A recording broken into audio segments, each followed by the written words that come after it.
Assalamu alaikum warahmatullahi wabarakatuh. Welcome to our channel. All is well, my dear. Alhamdulillah.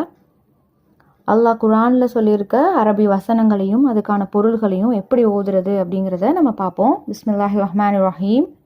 அளவற்ற அருளாளனும் நிகரற்ற அன்புடையோனுமாகிய அல்லாஹ்வின் திருப்பெயரால் துவங்குகிறேன். கால இன்னி அஅலமு மா லா தஅலமூன். நீங்கள் அறியாதவற்றையெல்லாம் நான் அறிவேன் என்று அல்லாஹ் கூறுகிறான். வஹுவ பிகுல்லி ஷைஇன் அலீம். வஹுவ பிகுல்லி ஷைஇன் அலீம். அவன் ஒவ்வொரு பொருளையும் நன்கறிந்தவன். வமல்லாஹு பிகாஃபிலின் அம்மா தஅமலூன். வமல்லாஹு பிகாஃபிலின் அம்மா தஅமலூன். நீங்கள் செய்வது பற்றி அல்லாஹ் கவனமற்றவனாக இல்லை. வஅகீமுஸ்